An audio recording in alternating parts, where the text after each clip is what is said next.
Welcome everyone to That's a Mess this week with a very special guest, Great Newtons. Welcome.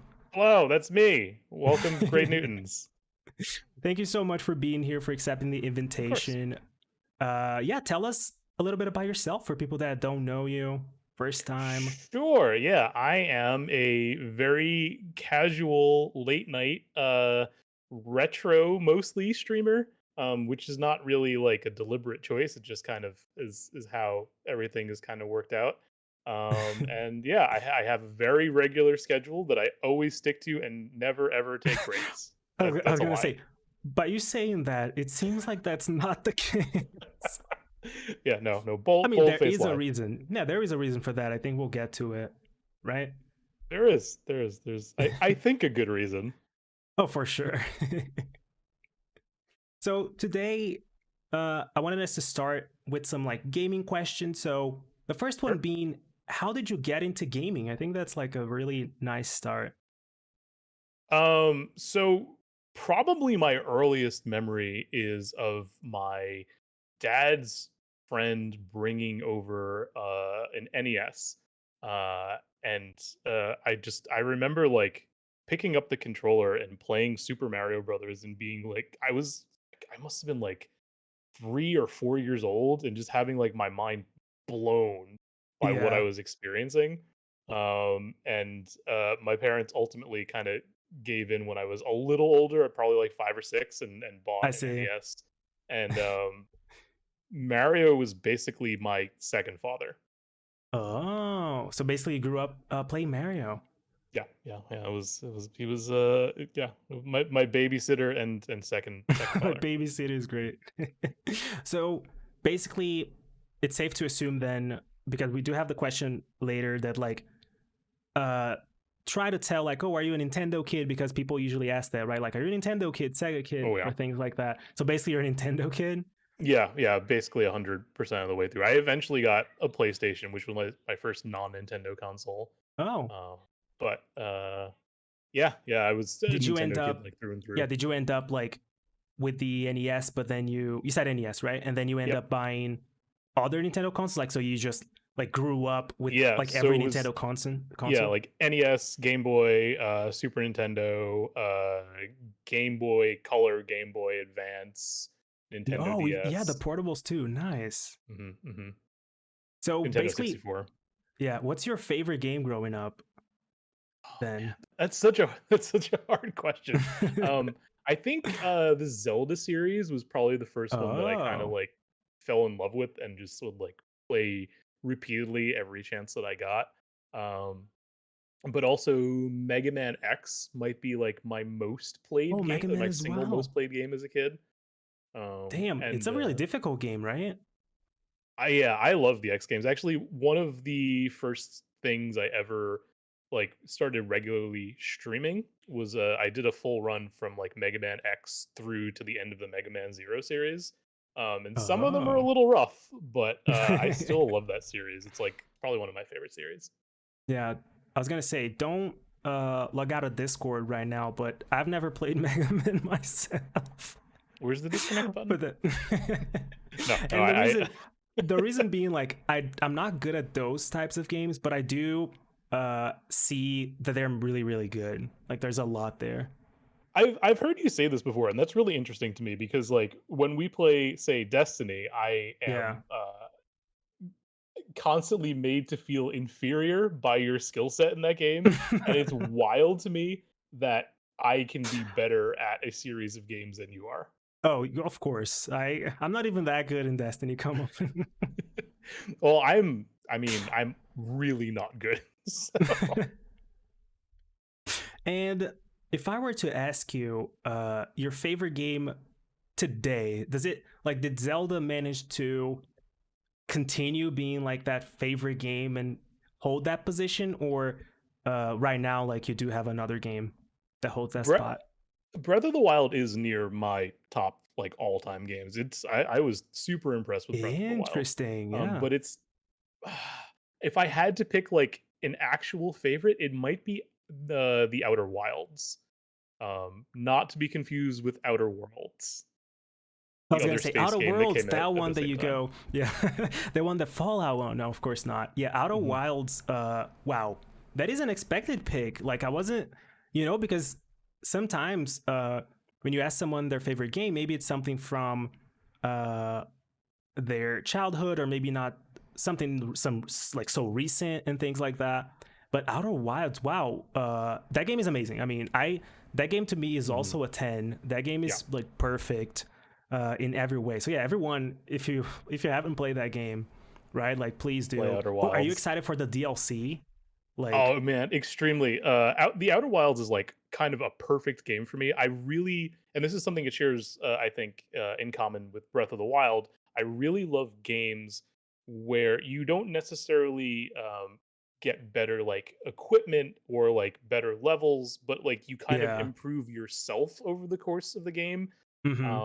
And I love how like if you know what you're doing, if you've already played through the Outer Wilds, you could start a new save file and basically just run Just straight do, to the yep, end like mm-hmm. immediately. And it's just because you have improved your knowledge of the game and you've leveled yourself up. And I just intensely love that about it. Yeah, like finding, I remember getting stuck in that game, but then when you find out what you need to do, or you like break that wall, just like, oh, this is what I have to do, it's so rewarding. It's like Yeah, it's out of incredibly control. satisfying. Yeah. And it's funny that you say that about like your knowledge, like you are growing, which is exactly what happened in that game. But you just made me reminded me of FTL, and FTL is a Hmm. roguelike that you are the one growing as well. Like you don't get any bonuses, anything like that. You do have the new ships and stuff, but that doesn't like help you a lot because in Hmm. Hades, for example, you do have the mirror that you're like putting points on, which is like some passive buffs to help you. But FTL is like just your knowledge, and that's the reason I don't like FTL. So it's really interesting that like I don't like FTL for that reason because the game is not helping me. But for Outer Wilds, I was so like in. Like I Yeah, don't I know, think it's a you hard know? line to walk. Like, Yeah, yeah, like you said, like Hades is kind of the exact opposite in that way. Like for all sure. of the time that you spend in Hades is giving you something. It's rewarding you in some way, and Love that. yeah. I also love that. I love not wasting my time. Um, but yeah, yeah, there like I've definitely played roguelike games where like you get nothing for your Hmm. time, and it can be very frustrating, even if you were learning more about the game. Thinking about it now, maybe it's the mystery of Outer Wilds. It's like you wanna know like Hmm. what's going on Hmm. here. I mean, to me, just like I don't want to spoil it to anyone. And it's I'm so gonna hard to say talk this. about without spoiling it. Yeah, I'm gonna say this in a most like non-spoilery way. Learning how to land somewhere, you're gonna know what I'm talking about. But learning how to land in a place was like the best. When I did it, I was like, I was Yeah, like I think I know exactly I what was you're like talking over the about. moon. Literally. Yeah, literally. But yeah, what a game. Yeah, what a game. Uh, Going a little bit, still in relation related to gaming a little bit, but Hmm. what are your other passions besides gaming? Okay, so uh I think cooking is probably like the thing that I do Oh, most outside of video games.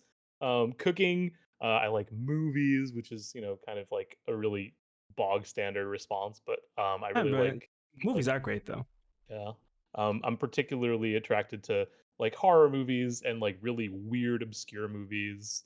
I've also recently gotten into mechanical keyboards, which is like the dumbest hobby, but I love it. But like, what is it about the mechanical keyboards? Like, what makes it a hobby? Is like customizing it? Yeah, so I started off with a Corsair K95, I think, which is like a pretty like it's a decent mechanical keyboard, like consumer like big retailer Yeah. mechanical keyboard. And then I kind of got curious about more custom options where you can like switch out the switches and the keycaps. So Oh, I got a really basic one of those by Epo Maker, I think it was. Um, and I loved that.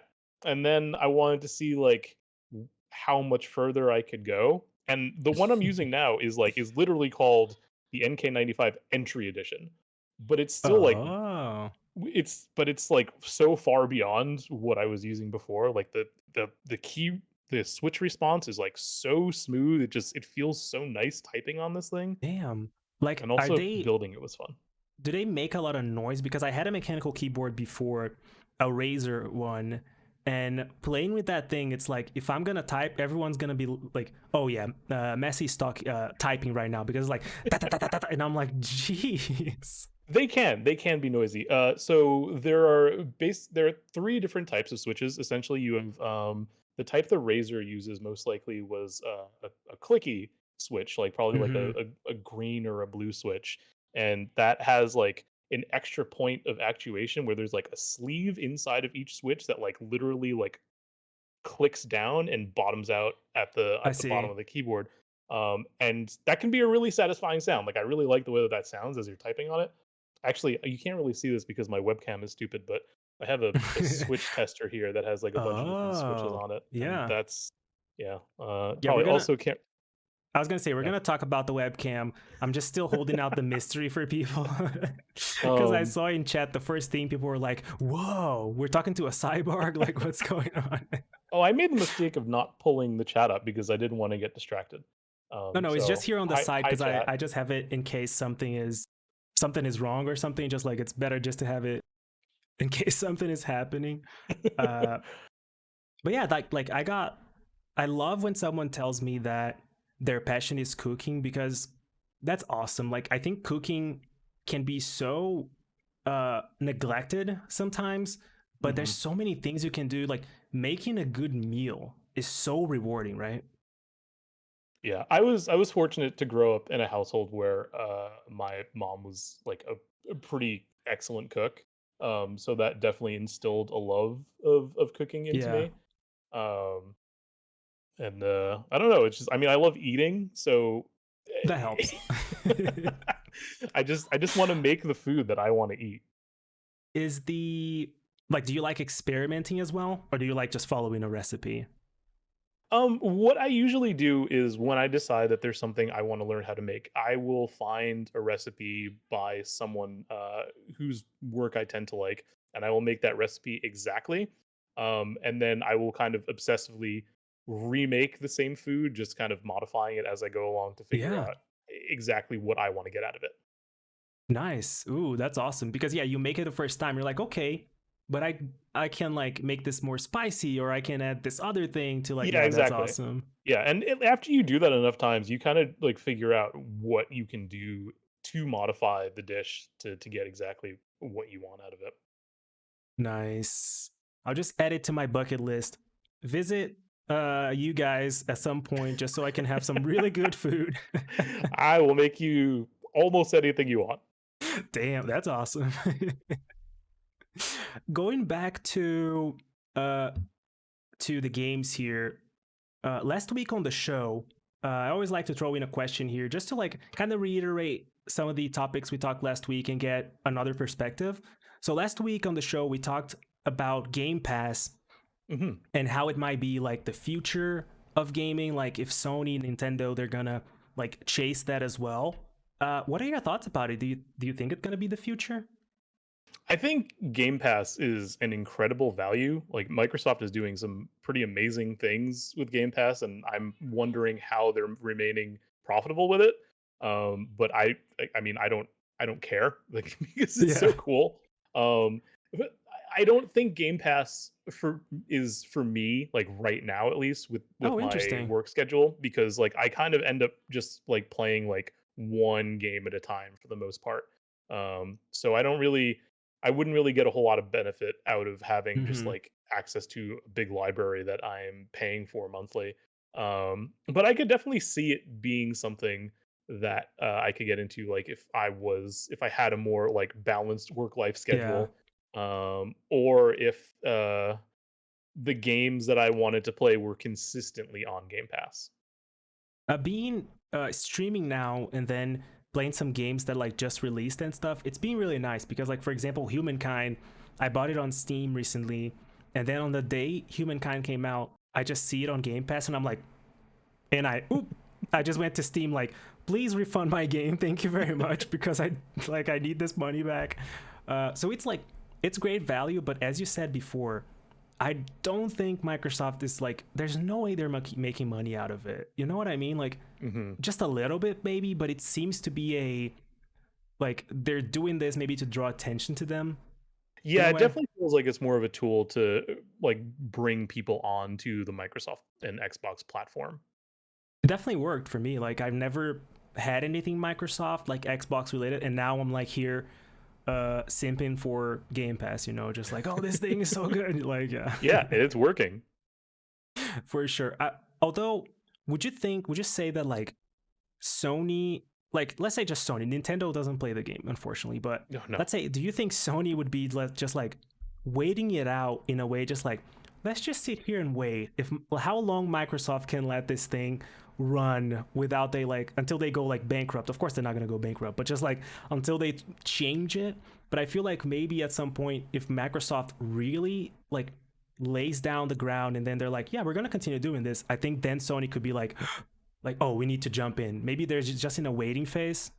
Yeah, I think Sony kind of does that in general. Like they kind of like wait a little bit to see what like new like ideas and technologies are proven Mm-hmm. before they jump into it. Especially, I think when public opinion is in their favor. Like Oh, I yeah. this is I mean I haven't really done the research, and this is entirely anecdotal, I think, but I feel like in general people are more hyped for the PlayStation than the Xbox right now. Yeah, lately for sure. Yeah. Yeah. So they kind of like have that luxury to just be able to like sit back and wait and see where it goes. Which initially I thought that before this generation now, I was having this take where I was saying that for some reason I thought Microsoft is gonna like win, of course, like in quotation marks. There's no war or anything, but like I thought they were gonna get out on top of Sony because I think Sony was being cocky. Hmm. They just dominated PlayStation 4, and then for PlayStation 5 they were like, you can see it right now. I think they're like, oh, we're gonna remake Last of Us, the first game. The rumors, and I'm like, why? I think they're starting to be cocky in a way where they're not investing into new things and stuff. And Microsoft is out here with Game Pass, buying new studios, and I'm like, I can see Microsoft turning the game around very soon if Sony Yeah, doesn't like do anything. absolutely. Yeah, yeah, I can totally see that. Nice. Changing the topic a little bit now, but yeah, that was a good discussion. I love that. Sure. The On your channel, you did mention before that you do play retro games, and as a person that doesn't really get drawn to these games, I would love to know like what draws you to those games. Like, is it nostalgia or like you love them? Like, what? What's the reason? It's a little bit nostalgia, and I think it's I mentioned earlier that I kind of like weird obscure movies, and a big part of that is because I like to share them with people that have never been exposed to these things, and I think it's a similar sort of thing with retro games. Like you can go on Twitch and find like any modern game being played right now, but it's way harder to find people playing retro games. So games that I have played that I know people will like, or I know that I like at least. I want to share that experience. And then when I find a retro game that I've never heard of or is like related to a game that I've played and have never played, I'm like super into that. And I really want to Mhm. share that experience with people. Nice. Yeah. So, do you find them easy by any means, or? Sometimes it depends on the type of game. Like I've played more platformers than probably anything else. Mhm. So I mean, those I kind of probably have an easier time with than people that are more used to playing more modern games. But a lot of the time they're just yeah, exactly. But a lot of the time they're just kind of more frustrating because games have evolved so much and you don't have Mhm. the kind of quality of life improvements that you have now. Like, I mean, And just that doesn't necessarily bother you, right? no, I mean, it can be annoying sometimes, but like if the game is well done or if it's dumb and bad and broken enough to be funny, then I think it's Yeah. worth it. Nice. Yeah, that's interesting. That's a good. I never saw it like that. To me, it was like just, oh, I'm bad at them, not gonna play. But yeah, I can see.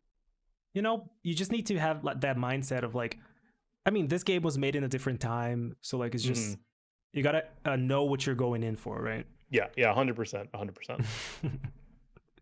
On the, I love this question. On the top of your head, Hmm. right now, what is a game you recommend everyone to play? We already recommended Auto Wild, so that's out of the table because we already did it. Okay. I have two obscure games that I like to really Ooh, recommend. One is a free, very old game now. Oh, how actually I don't know. It's like I want to say like 2004, 2005-ish. Granny It's called Simulator. it's yeah, it's called Lyle and Cube Sector. Whoa, Um I never heard of it. Yeah, it's a PC game, extremely indie, and it's a Metroidvania type where you play as a boy whose kitty has been stolen, and the entire game revolves around block throwing mechanics. So Whoa. there are blocks all around the world, well, cubes because you're in cube sector, and you gain abilities to interact with the cubes. Like the first one you get is you can throw a cube towards the ground to boost your jump. So like you jump up in the air and throw it basically Mm-hmm. functions like a double jump. You can throw the cubes further. Uh, there are cubes that will like explode. Um, and it's like it's really cool to me that it's such a simple concept and it's like such a well designed Metroidvania around this like singular concept, and it has an excellent soundtrack. Yeah, I'm intrigued. Like I've literally never heard of it. Is it like really a deep cut? Like people didn't really play it at the time or something? I streamed it and no one had ever heard of it that I played it for. Whoa, Yeah. interesting. So Lyle and Cube Sector, absolutely recommend you check it out. And the No, other I one will. is a little more recent. It's called One Shot. Also a little obscure. I was gonna say, yeah, Um, never heard of it actually. Yeah. I played it because it came in that it was in the itch.io bundle Yeah. for racial justice and equality. Um, and it has like pretty strong like Undertale vibes. It has a similar sort of like top down RPG sort of look, but there's no combat in Mm-hmm. it. It's all like exploration and puzzle solving and dialogue. Um, and it does some kind of like unexpected things along the lines of, if you're familiar with it, Doki Doki Literature Club. Um, Ooh, that's on my list to not, play. I've never. okay, I won't spoil it, but it's not nearly as dark. It doesn't get as dark as Doki Doki does. But it has some interesting mechanics in it that are impossible to talk about without spoiling. Without And spoiling. yeah, and it was a rare game that made me kind of cry while I was playing it. Like I was voice acting this game and I was like trying to hold it together. Mm-hmm. It was so good. It was so good. Damn. It's called One Shot. One shot, one word, one shot. Oh, altogether, yeah, One Shot. Yeah. Damn, those are like great recommendations. Like I love it because like games that I've never heard about, maybe people in chat also never heard about. So like, yeah, please everyone check those games out. Like even for this one, for One Shot, I'm even more intrigued because like, damn, it gets dark and it's also like really sentimental, right? Like emotional, I Yeah. guess would be Yeah. the word for it. Really It well reminded written, me super cute. when you were talking about it, it reminded me of Omori.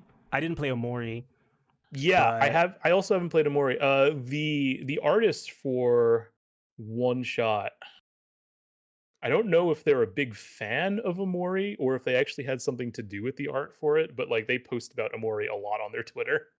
oh, I see. But like One Shot came out before or after you, do you know? Because Omori, Before. oh, it came out before. I see. Yeah. Yeah, Omori I didn't play because people tell me that like it's really heavy. I think it's probably heavier than One Shot from what Yeah, yeah, from what you're almost saying. definitely. Yeah, and I'm like, I won't play Omori for now, but maybe one day when I'm emotionally ready to play it. Yeah, One Shot is a little dark. It's like it's dark, Mm-hmm. it's light dark. It's it's generally pretty uplifting. Yeah. It's such a good time. I love Are that you game. usually attracted to the indie games more than AAA? Like, are you? Yeah. Do you play more indies than AAA? I'd say I've been pleasantly surprised by indies a lot more than I have been by AAA games, and that I love surprises. I love being pleasantly surprised, so I kind of tend to lean towards them just because they have that potential. Whereas with Yeah. AAA games, it's like it's very rare that you can play a AAA game that you haven't like even accidentally heard everything about already. Hmm.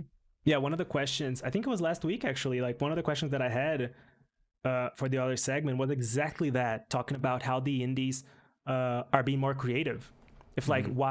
why the AAA developers, like they're just so much in their safe zone that they don't want to innovate. So it's all up to the indie developers to actually deliver these like new experiences. Oh, Yeah. Outer Wilds, cough cough, you know.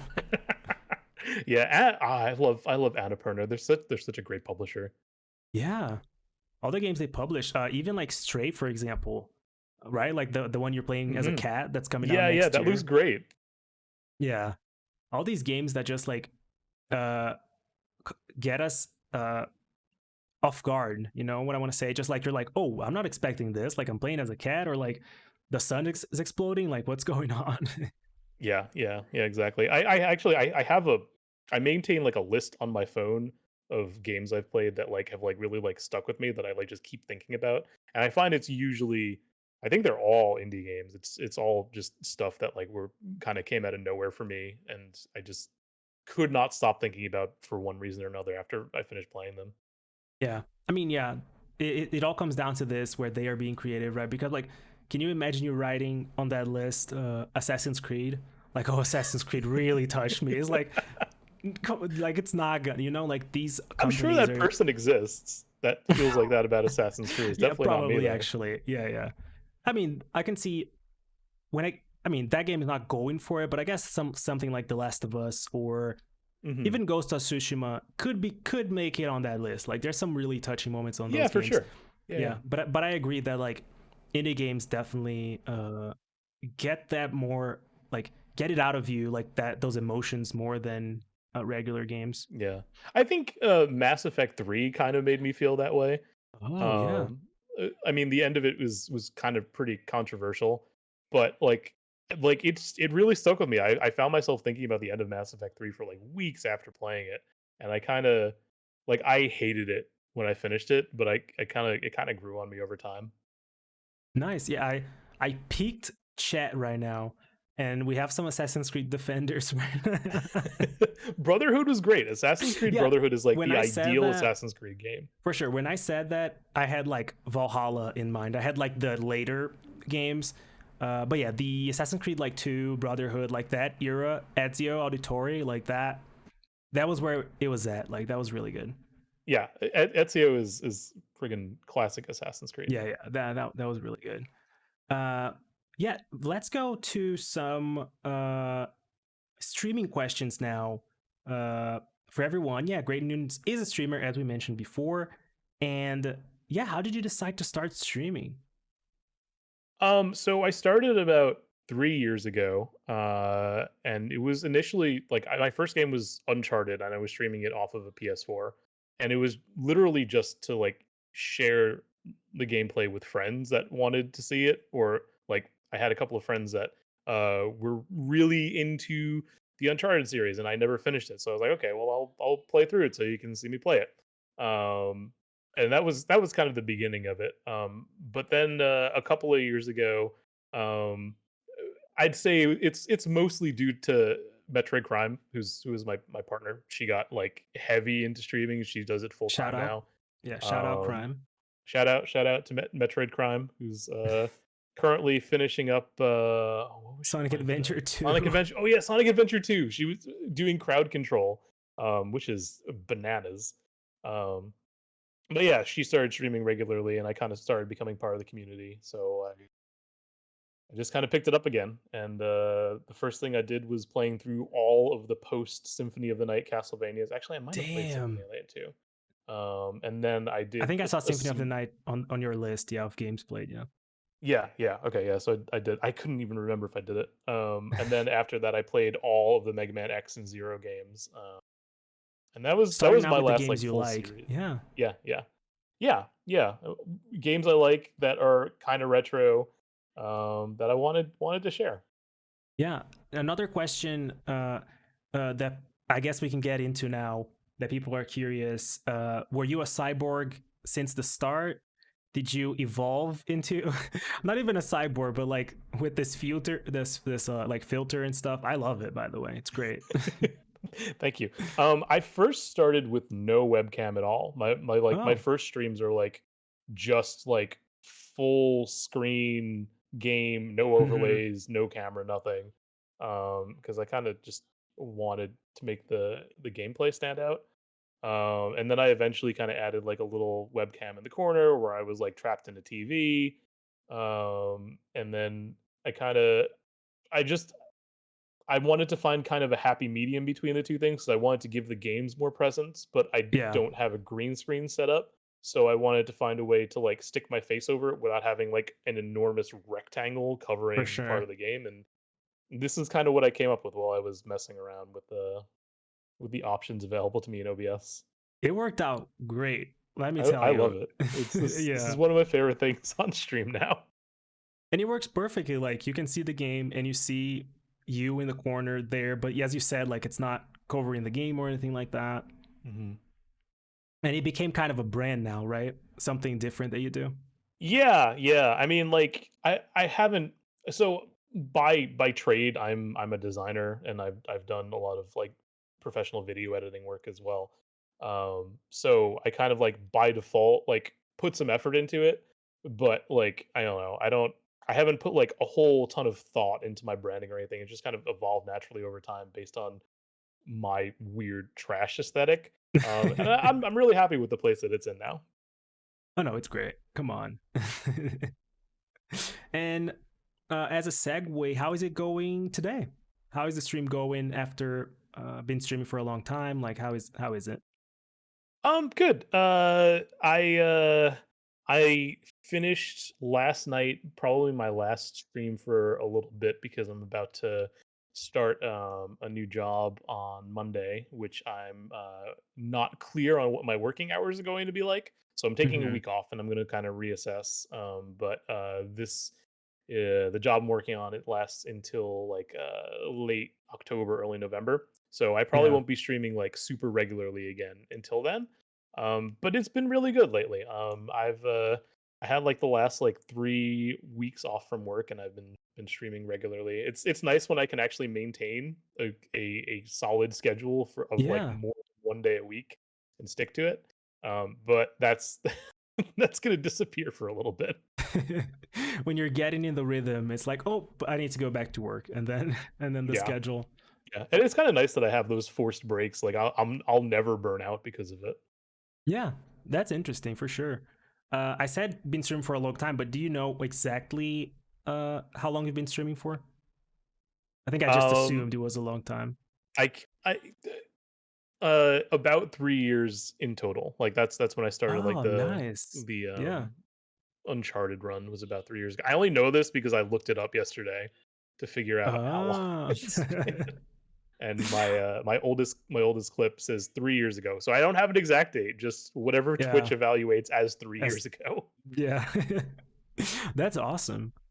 So basically, uh, and you love it, right? Like you're doing because you have fun, like because you have like you work outside of the stream, so it's not like full time, but it's just to something to relax and like chat with the community, that kind of vibe. Yeah, yeah, yeah. Yeah, I if it stopped being fun for me, I just wouldn't do it anymore. Like Yeah. I'm doing this entirely for fun and for interacting with the community that I've built up, which is really just a portion of Metroid Prime's community, if I'm being completely honest. It's great. I mean, everyone there is great, so Yeah, yeah, I super appreciate anyone yeah. who shows up. Basically, also, I wanted to know because we've been playing for a long time, like Destiny and stuff, other games, PUBG back then, and Oh yeah. uh, how did you come up with like Great Newtons? Like, what's the origin of Great Newtons? Great Newtons is it's kind of a dumb story. But Love Metroid it. Prime and we made this hello to Agia. I'm a floating head. I pulled the chat up.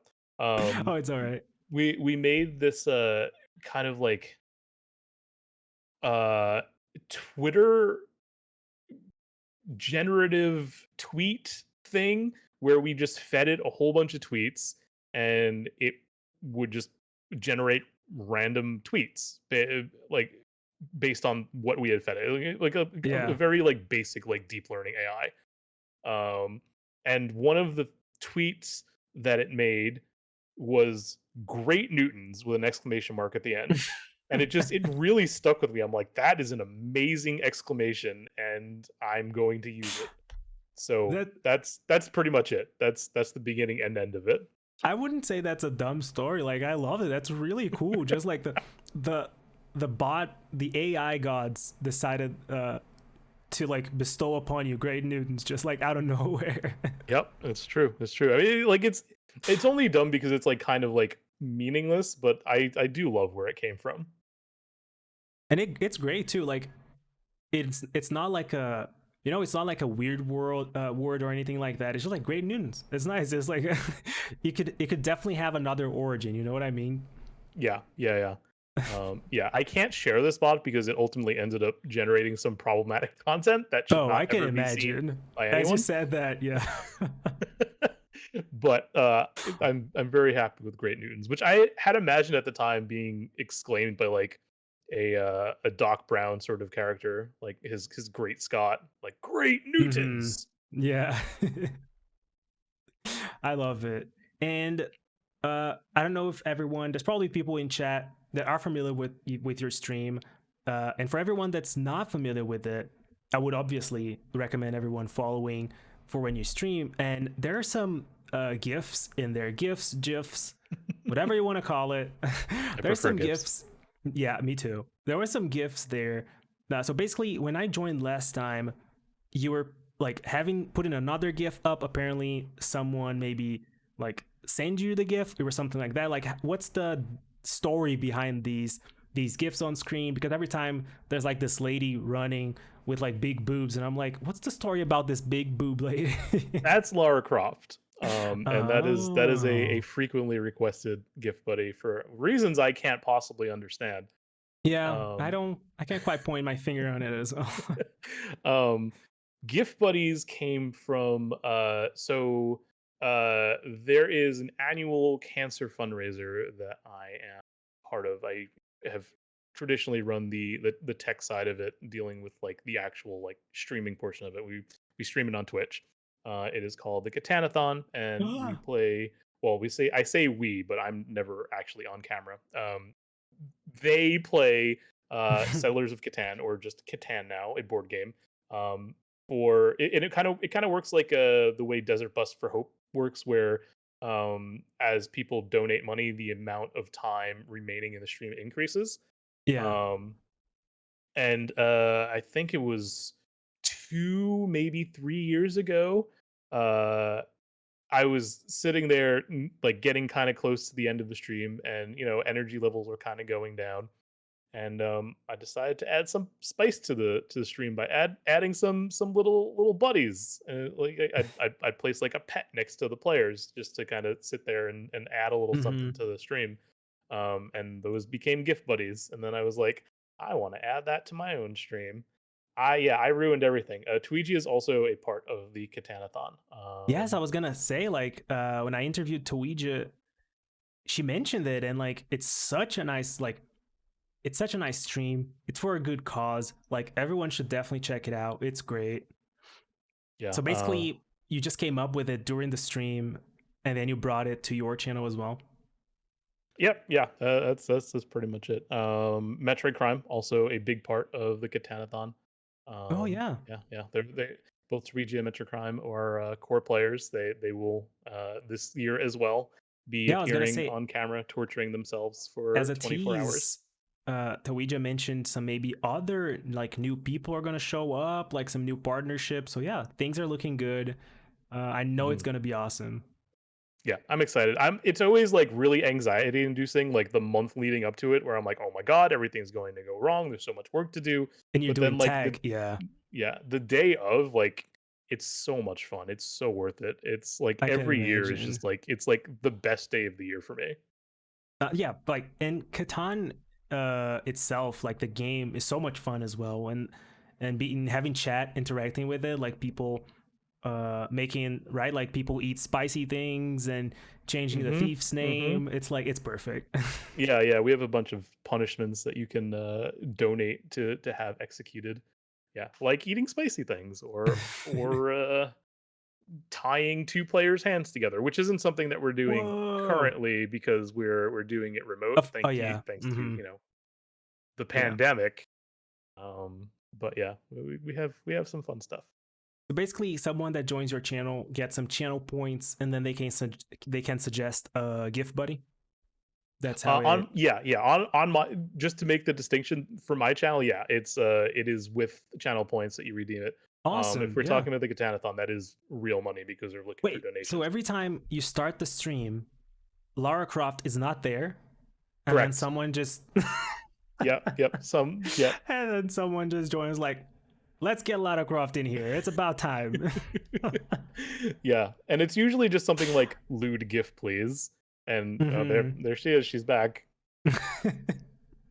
That's really funny. That is awesome. Like, uh, it's so much fun interviewing like different people from different channel. Like everyone has a different thing, right? Like this gift thing, like it's amazing. Like it's such a really cool idea.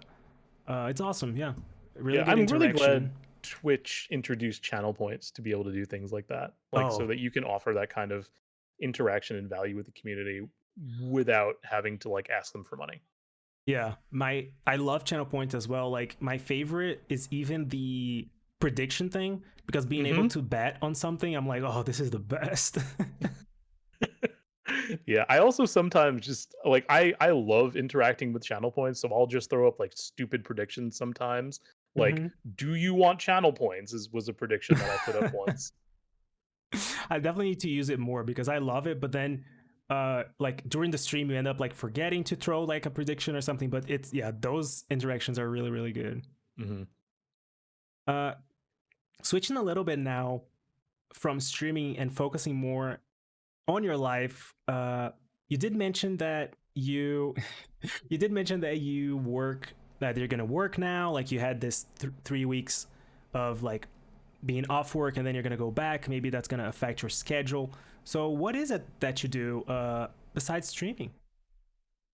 I am a graphic designer. I am currently working in the film and television industry in like assorted art departments for different shows and movies. Before that, I working at a place called the Mysterious Package Company, which was something that I was super proud of before they kind of got taken over and are just like they just sell inventory now. There's really not much more on the creative side, but that was a Mm-hmm. dream job for a while. But I was basically making like props for like that were being mass produced and sent to people in the mail. So Yeah. moving on to the TV and movie industry kind of just made a lot of sense. And yeah, that's what I do now. I'm a gig worker now. It's an interesting lifestyle. Yeah. Just how is it being part of a like series slash movie production team? Just out of curiosity, because like to me, there's this novelty surrounding it. So to me, it's probably like the most amazing thing ever. Like it's super cool. I mean, it definitely has its ups and downs. But like, I mean, I'm still in love with it. I got to work on season 3 of Titans, which is Oh, um, oh, which that's I so I cool. I going into it had kind of like mixed feelings about the show. Like, it has some really cool ideas, it does some really cool stuff. But I don't know. It kind of like wastes those ideas a little bit, but Hmm. working on it was amazing. I got to go to the friggin' Batcave. That is like insane. That's like awesome. See, Yeah, so it was a I lot of think fun. I'm right. Yeah, I was gonna say I think I'm right to think that it is this amazing thing because it sounds amazing. It definitely can be. Titans is probably the single most stressful job I've ever had, Hmm. and it was ultimately worth it, which is That's what I was gonna wild to me. tie in next. It's like it seems to be really stressful. Just like not to bring it down a little bit, but it seems to be a really, because the idea I have is like things need to be like on a like super like tight schedule when you need like there's a lot of stress, right? Yeah, yeah. And going from a design job, well, I mean several design jobs before it that were not on like the insane tight schedule that movie production and TV production schedules are. It's a little bit jarring just in terms of like turnaround where you have to kind of interact with printers that normally, like, you send a file off and they're like, okay, we'll get this back to you in like a couple of weeks or a month or whatever, and you get Mm-hmm. this like enormous, like, pallet full of whatever stuff you ordered. But with the film industry, it's more like, okay, I need this by on set by like tomorrow at noon. Please help. I will do anything for you.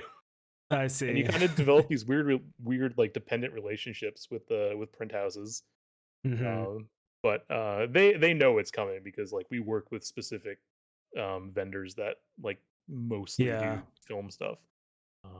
But yeah, it's an interesting experience. How is the aspect of working for a long time and then taking time off? Like, do you enjoy it? Is it nice? It's difficult to, you know. I started my career coming out of college, working remotely. So I got very used to being like home a lot. And then I kind of later on moved into working in an office when I was at the Mysterious Package Company. And as much as I loved being home, uh, it's a lot easier to separate your work hours from your home hours when you're in an office. And then at the end of the day, like that's it. I mean, there's exceptions for anything when sometimes Yeah. something will come up or whatever, but having that clear divide, I think, is a lot healthier. um and because of the pandemic, some of the work that I've done for the film industry has also been remote, and I've kind of felt myself start to slip back into those habits again. And Mm-hmm. because of that, when the show ends, like, I'm just still in the same place that I was Yeah. when it was running, and it's like the divide isn't really that clear.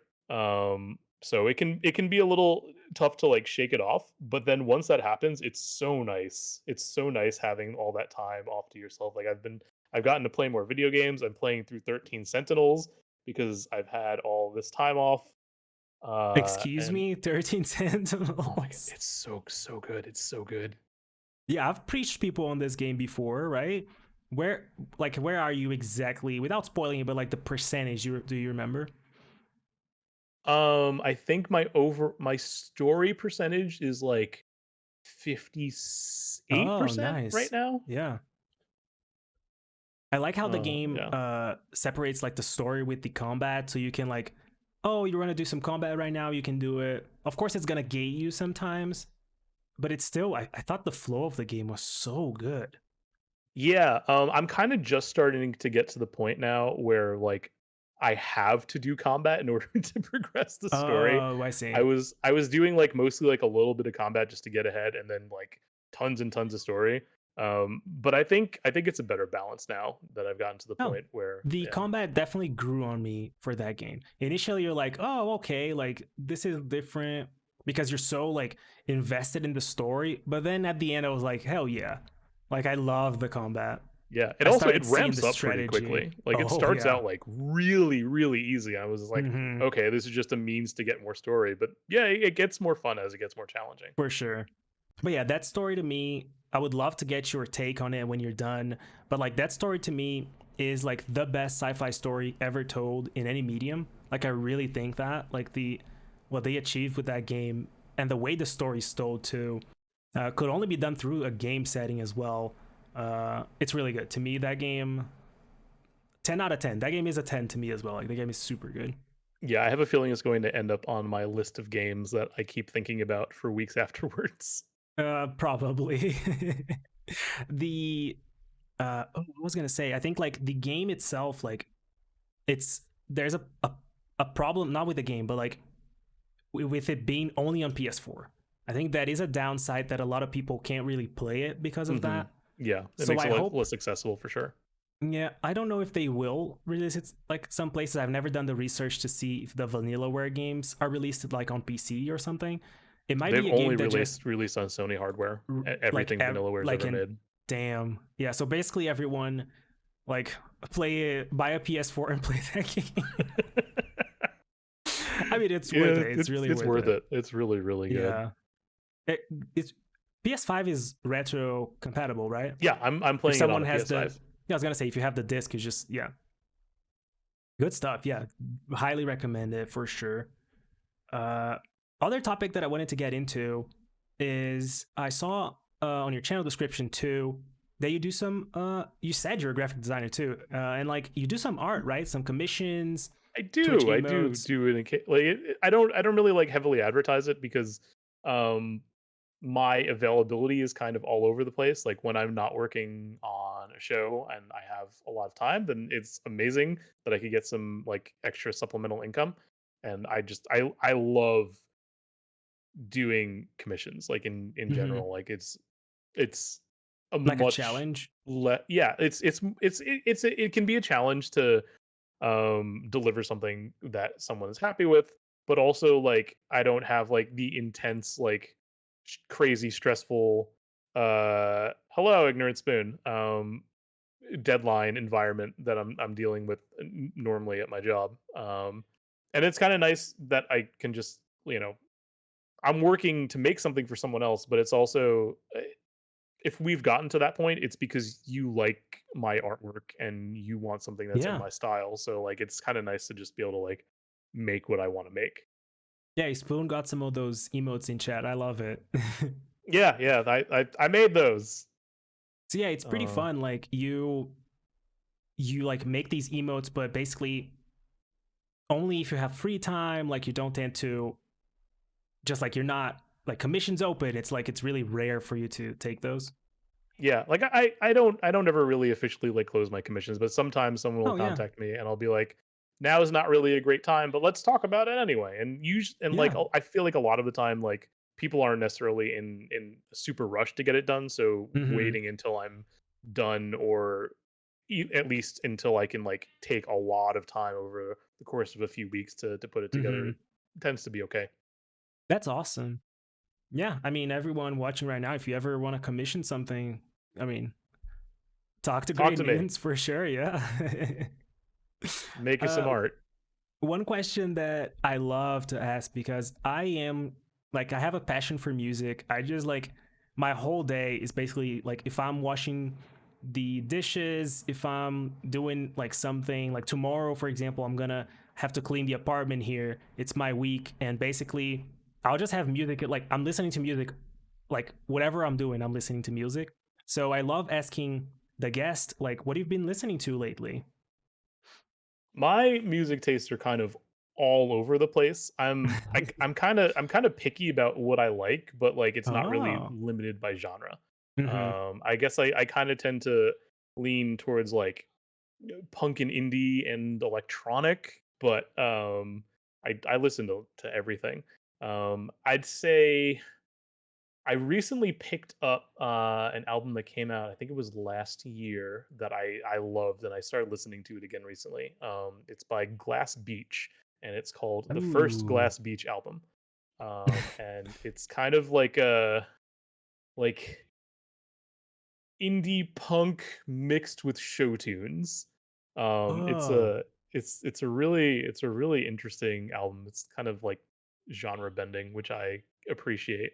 Um, but it's a really like honest, emotional album, but also Yeah. super fun to listen to. Mhm. Which I think is where most of my my favorite albums tend to reside. Like I really appreciate honest lyrics. One of my favorite Ooh. artists is Jeff Rosenstock, who is kind of in the similar sort of space, like in indie Mhm. punk. And So basically, I was gonna tie in if you have any recommendations. So I think you're basically giving out recommendations right now because I love it. oh yeah, sorry, yeah, here No, have no, no, no. some Yeah, recommendations. yeah. I Um, love them. Yeah. yeah, so Glass Beach, the first Glass Beach album, and if I had to pick one Jeff Rosenstock album, probably Worry, and then also maybe Vacation from his former band Bomb the Music Industry. Ooh, nice. Yeah, I would say for me, like lately, I'm not gonna say I'm a little more basic, but maybe I am. But I just like I listen to pop indie, uh, I, and I have then no problem with pop and indie. yeah, lately I've just been listening to like Lord came out with an album today. I Lord liked is it. great. Lord is amazing. Yeah, this latest Super album's pretty talented. good. Like Lord basically cured her depression, so the album is like all good vibes. I mean, I love it. It's really good, and of course, the latest Billie Eilish album too. Like, Yeah. I I, really I liked actually I it. haven't listened to the newest Billie Eilish album, but I loved her last album. This one is different too. Maybe you'll enjoy it. Like this one's really good. There's some good beats. You said you like electronic. Yeah, There's some yeah. good like beats in this Billie Eilish album. Like, I really liked the sound.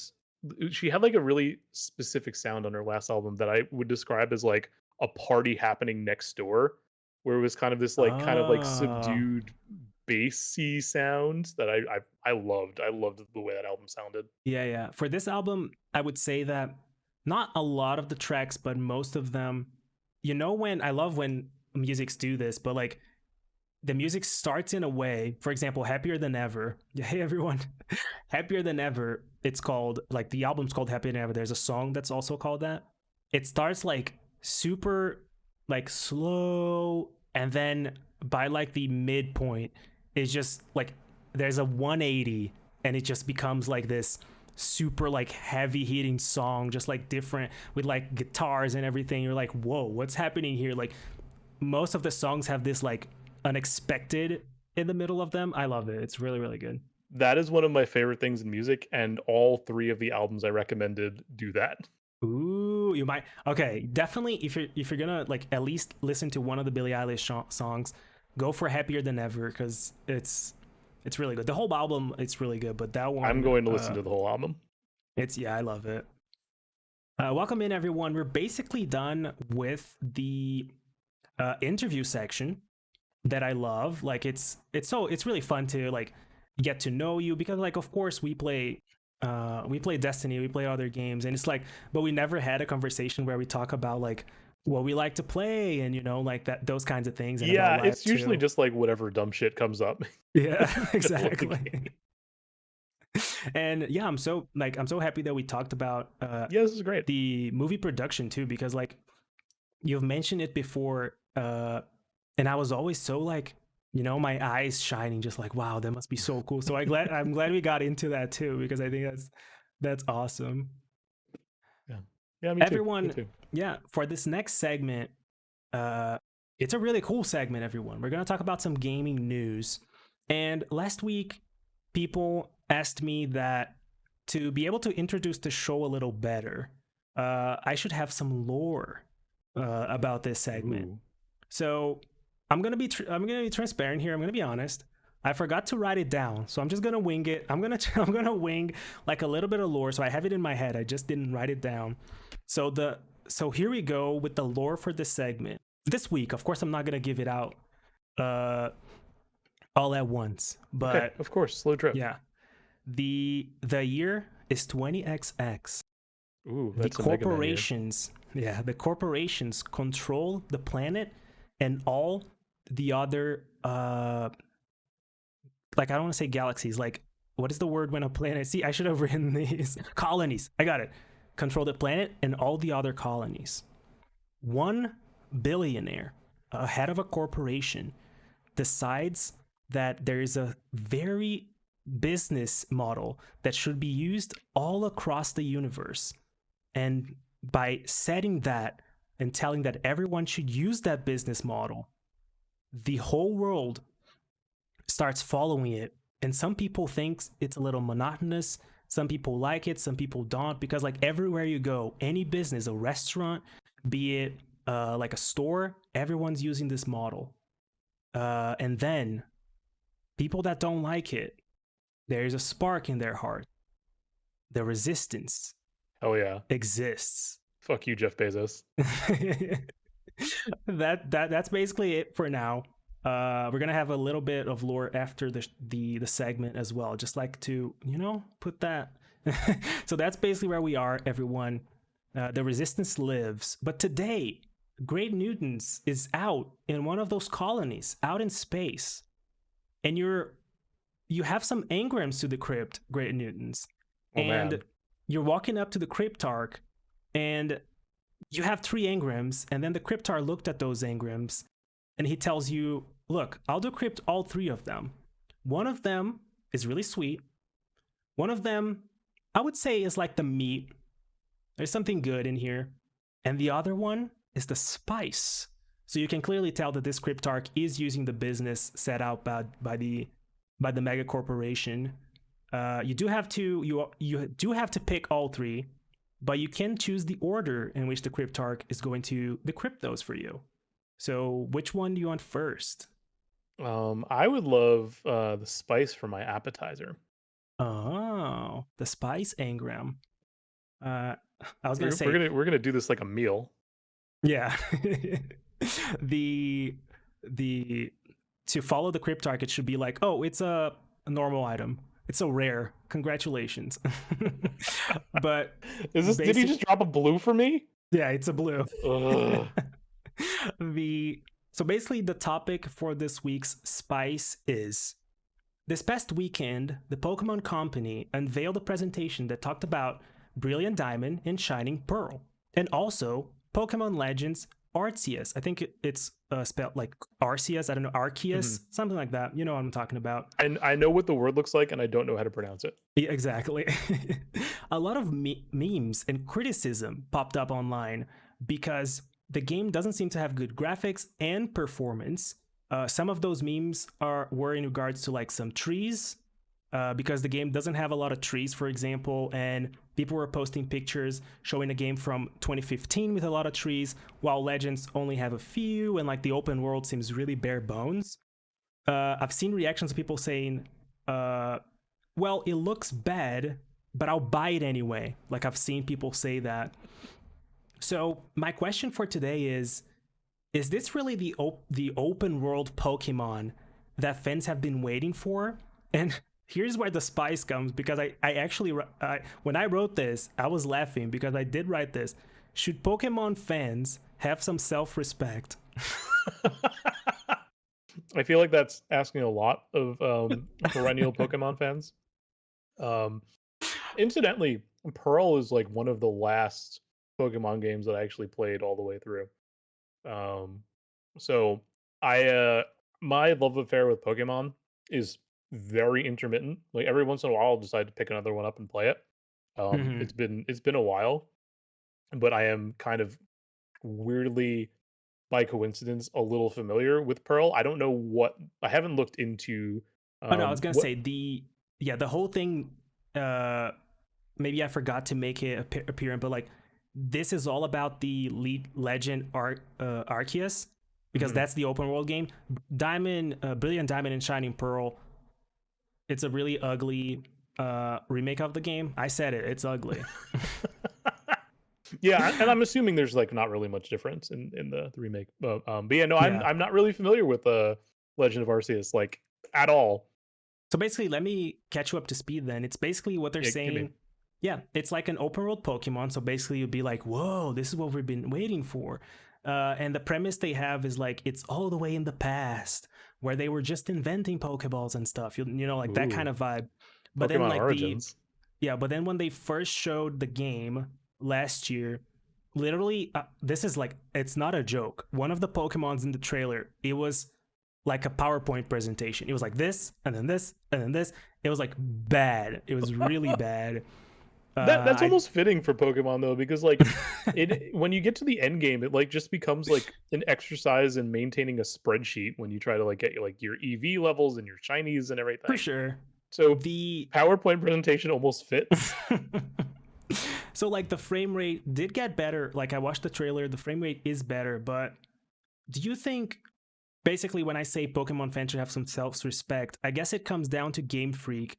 Like do you think Game Freak should, it seems like they're behind on trends. Like why does this open world game that comes out in 2022 like is so bare bones. Like there's literally like imagine an open world with just a few trees and there's like one Pokemon there or two or three. It's like, it's like really bare bones. Yeah, that kind of reminds me of like early like PS2 and PS1 action games where like every fight would just be like this enormous like open room with like nothing in it except for the thing that you're fighting. And I think this goes back to our conversation earlier about why indie games are trying new and interesting things and Yeah. AAA games just keep making the same thing over and over again. It's because it's safe and it's just they're going to make money on it if they keep following the same formula. They know they're going to keep Right? making money on it. Yeah, But if it's they the try thing I something said new, like yeah, yeah, go yeah, ahead. it's not a guarantee. So like, why bother? And I guess I understand where they're coming from doing that, but Mhm. like as a consumer that wants new and interesting Pokemon games, it sucks. For sure. Like in the self-respect kind of thing too because like I do have a friend that's like, "Oh, like yeah, it looks bad. I'll buy it and I'll play it." And I'm like maybe I know it's like cliche and stuff, and maybe this doesn't work because there's so many people buying these games, but like the thing of like vote with your wallet. Like if you don't like this, don't buy it. But I think Pokemon, just like the name Pokemon, like it just sells, right? Yeah, yeah, 100%. They don't need Like, to innovate to sell the game kind of yeah, thing. yeah, they don't have to until they do. Like, I guess like it can't last forever. I mean, unless Hmm. it ends up being like Madden or FIFA, where it does kind of last forever. But I mean, with most series, like fans will hopefully eventually get sick of it, and they will be forced to innovate, and they'll Hmm. either totally fuck it up, and the series will die, or they'll make something new and amazing, and then they'll sit on that for the next like 10 to 15 Yeah. years.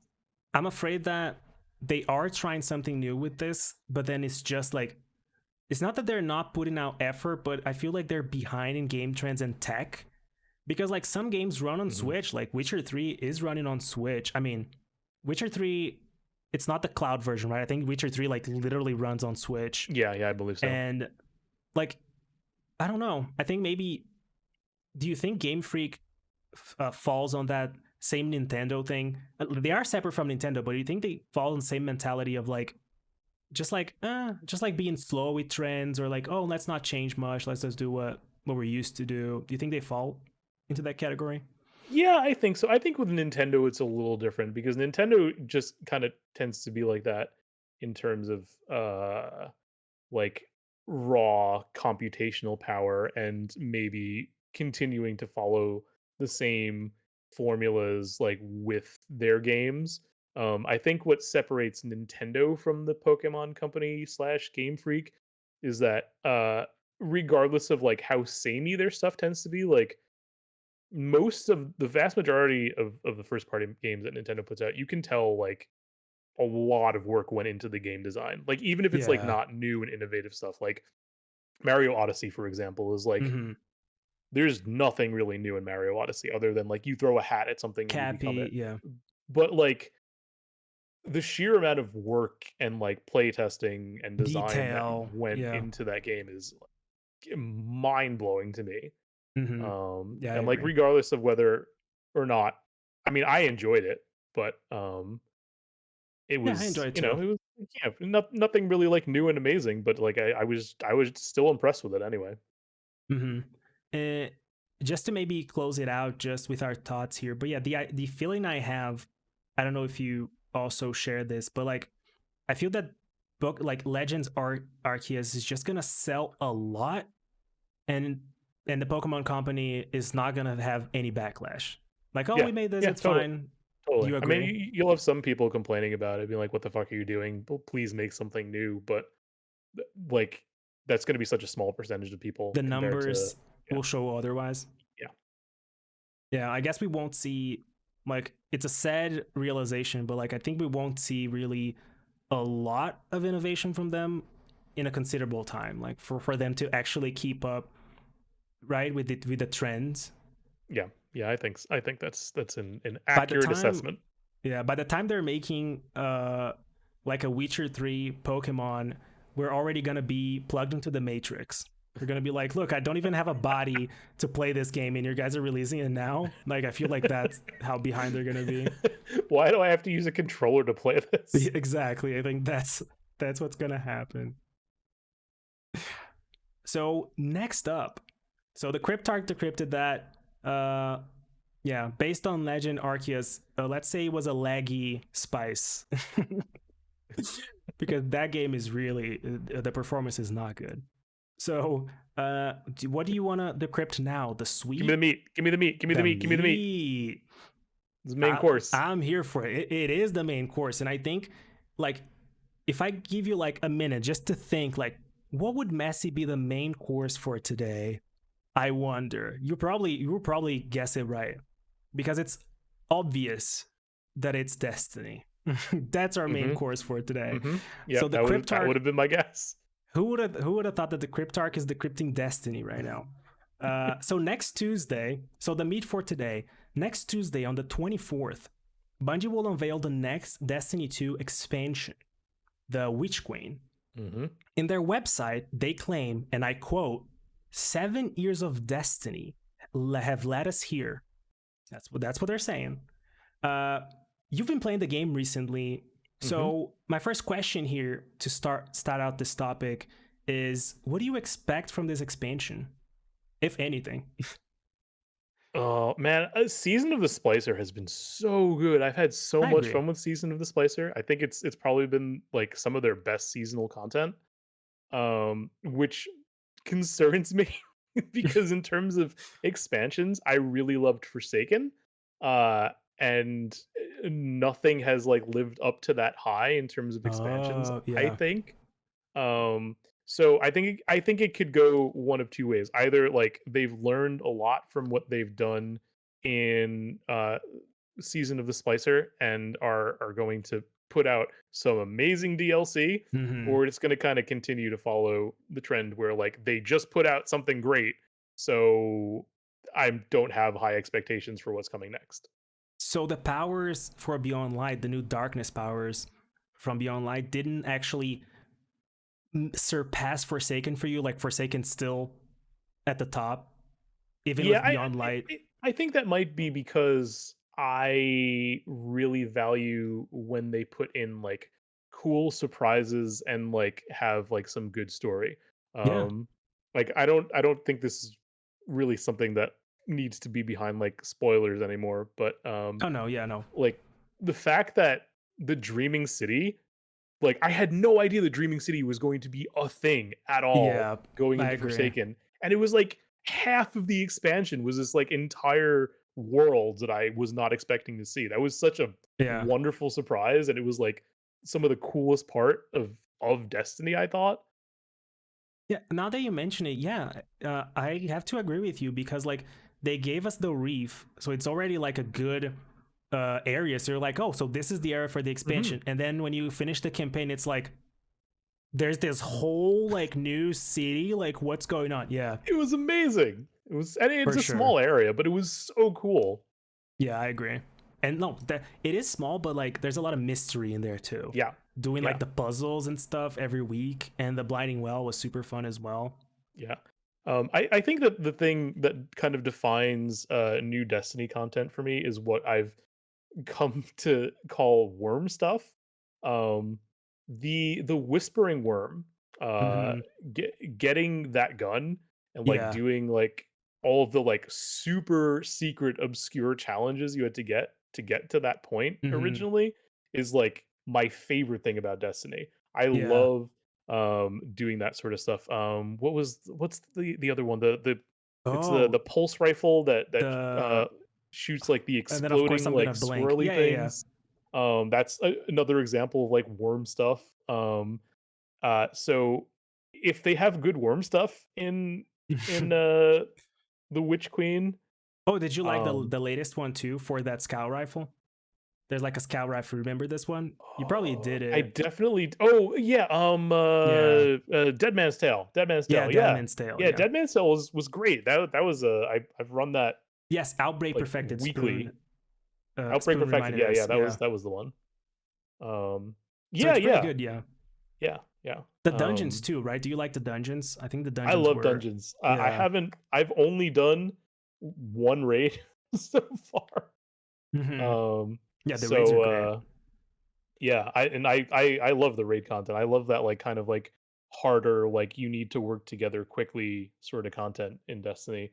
Yeah, definitely the So pinnacle for me as well. Yeah. yeah, so dungeons are kind of a nice like bite-sized version of that. Hmm. So, uh, this might be a difficult question because, as I said, they claim on their website that 7 years of Destiny have led us here.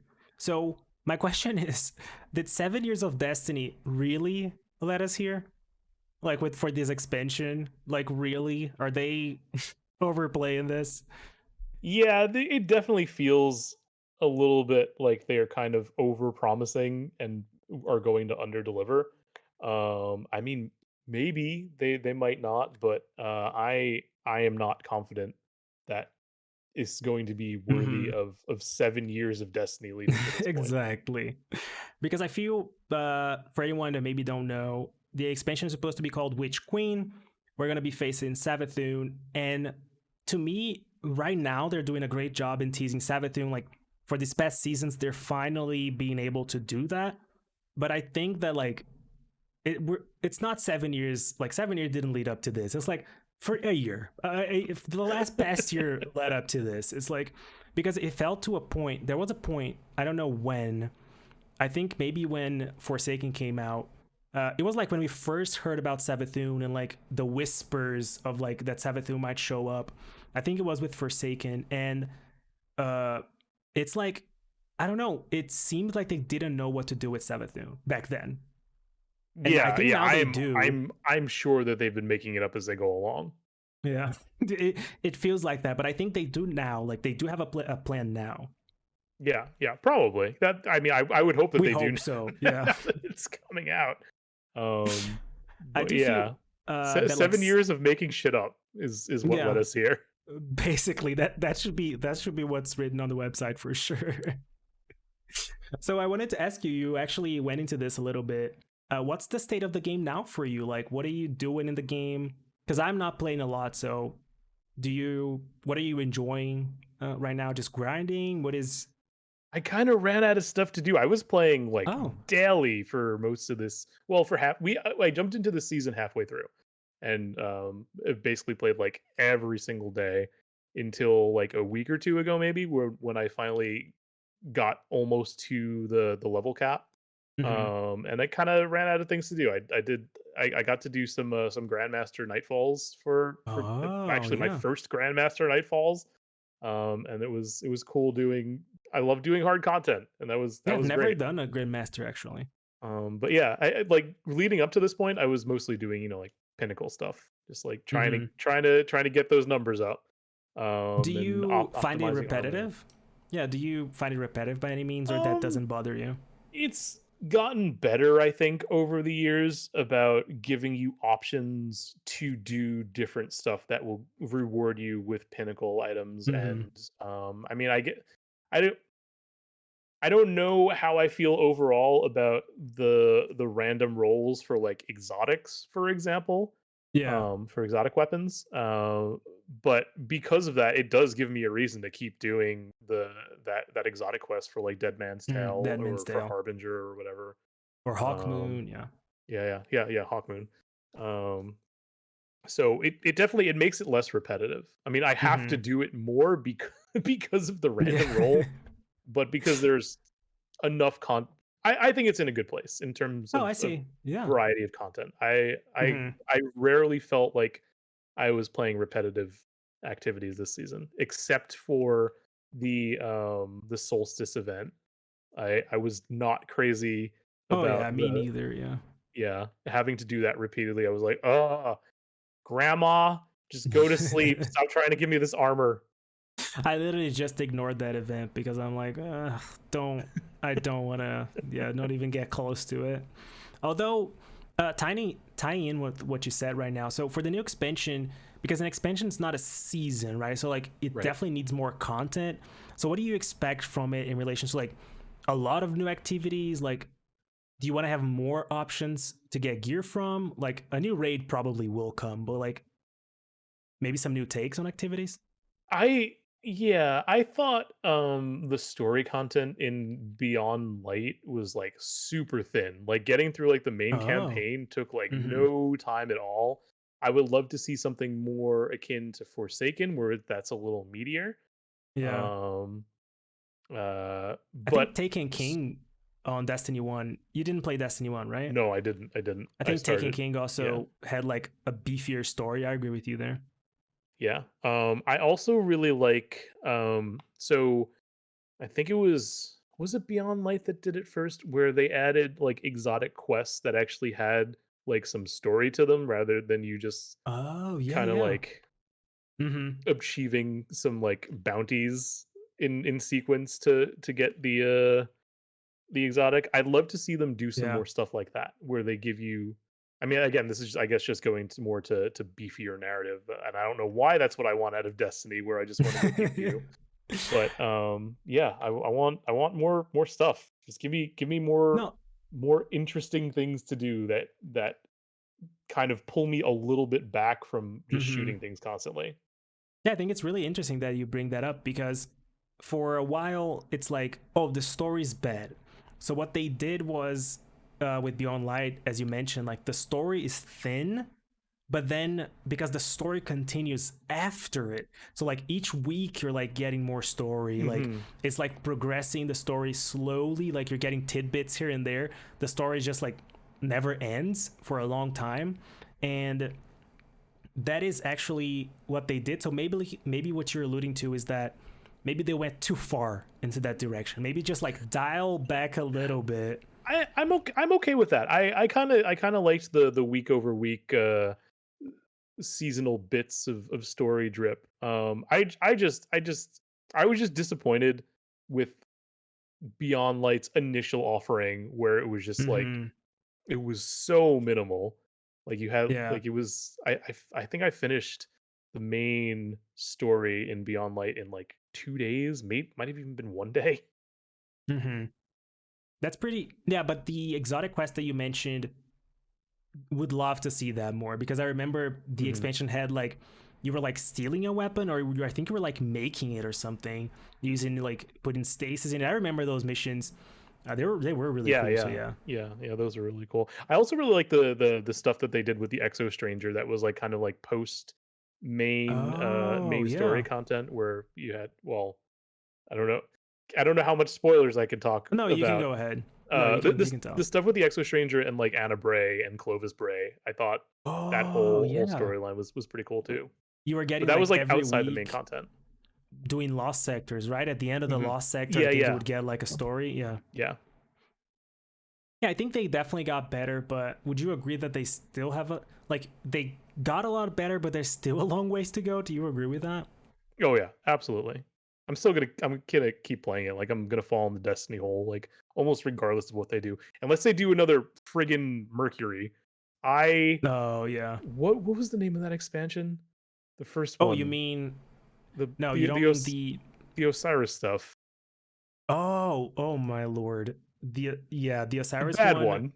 Yeah, I'm trying to remember the name of it. But the second one is the Warmind one, Second right? one was The Warmind, which was pretty good. Oh, I it's liked called Warmind, right? Okay. the second yeah, the second one's Warmind. I like Mars. Yeah, I like Yeah, War Mars was great.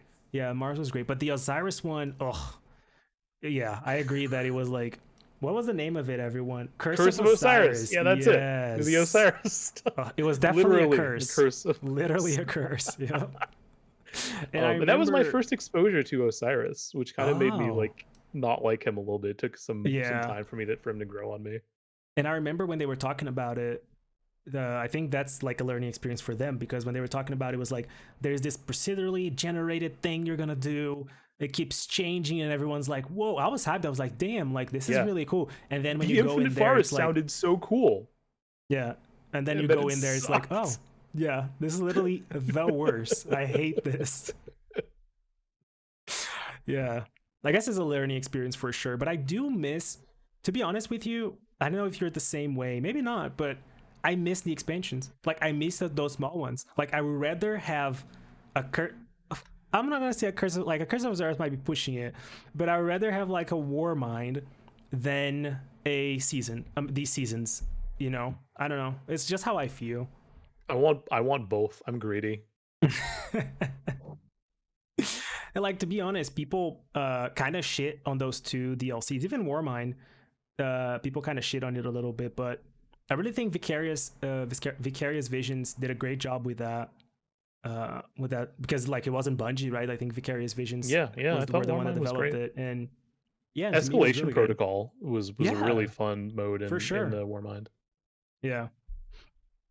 So yeah, Destiny. I think as a final thoughts, basically, what do you have to say about like next week, about the reviews and stuff? Do you have any final thoughts?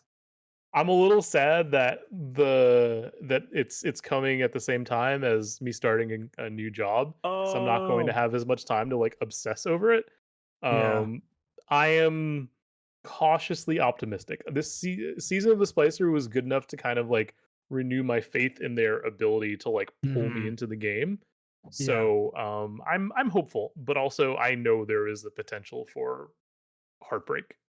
Yeah, there is. But I guess uh just as my final thought then on another note, I'll mention that usually the expansion was supposed to be out already because it usually comes out September, Hmm. or maybe out in like a month, but then they had to delay it to next year, like early next year. So, just as a final note, like it might be a good sign. Like it might be a good sign that they're actually putting their time and like making sure that the content is good and all that. Like because we're supposed to have new powers. That's what people Yeah, are talking about. Maybe some new darkness powers. So I don't know. I'll yeah, be hopeful because I think you mentioned this before. It's like it might be bad. I'll be there anyway. yep. I'll be there Hmm. wasting my life away when that thing comes out. So, you know, what can you do? So see, okay, I'm talking before I was talking shit about the Pokemon fans, just like, oh, I'll buy it anyway. And I'm here saying that I'll play Destiny whatever they release. So like, you know, we Yeah, need some we need to we're be no better than yeah, them. exactly. Yeah, it happens to the best of us. You know, what can you do? It basically just proves that like we all have those guilty games, right? It's like we all have a soft spot for a game. Doesn't matter what it is. Yeah. uh After the Cryptarch decrypting that, now you have the Swede left. Yeah, give me dessert. Oh. The Cryptarch doesn't really like giving sweets. He's really grumpy, but he will have this sweet. Uh, for the suite this week, everyone. Next Wednesday, August 25th, after the one day after the Destiny showcase, Geoff Keighley will host the opening night live for Gamescom. The show will be 2 hours long, and it will have more than 30 games. They'll show more than 30 games, not necessarily new games, but there will be new games in there, updates with other games. There are even hints today, it started popping up, that a Saint Row reboot is going to be there Oh at the yeah, I heard about show. that. Yeah. So basically, uh, do you enjoy watching these shows? I'll start with this question. I have mixed feelings. I find that a lot of the content of these shows tends to be I don't Filler? know, filler. Yes, that's a good word for it. Um, but there are definitely some highlights, like anything that Devolver, like the Devolver segments are always like a ton of fun. And I love getting surprised usually by indie games that I'd never heard of that Hmm. kind of like come out of nowhere and I add to my wish list immediately and then forget about until there's a sale or they get released. Yeah. Um uh but I don't know. They're really inconsistent for me. Like I'll end up watching a lot of it anyway. Oh, I see. Um but I try to keep my expectations tempered. It's not something you obsess over, Yeah. basically. Yeah. So, on that note, knowing that you don't necessarily obsess over it, but do you have any expectations for this show on Thursday? By that I mean like, is there any game that you want to see an update for, like any new game that you want to see announced or something like that? The news for the Outer Wilds DLC I think was too recent for them to have anything new to show off, Hmm. but if they do, that would be cool. I'm interested in the Saints Row reboot if that is Yeah. something. Saints Row 2 was incredible. I love And those then games too. Saints Row 3 and 4 were also cool, but I think in a really different way than 2 was. Hmm. And I'd be interested to see what they do with it. Yeah. Basically, I think I have to agree with you because when you read like the show's gonna be 2 hours long, you're like, oof, 2 hours is a lot. Like, what's gonna happen? But I do Mhm. have some hopes. Just like we haven't heard from, like I don't know if Joff is like that powerful to get like maybe a God of War update in there. Like He I'm not might saying be. that I'm not saying that the game's gonna come out this year, but just like I think they already delayed it to next year actually.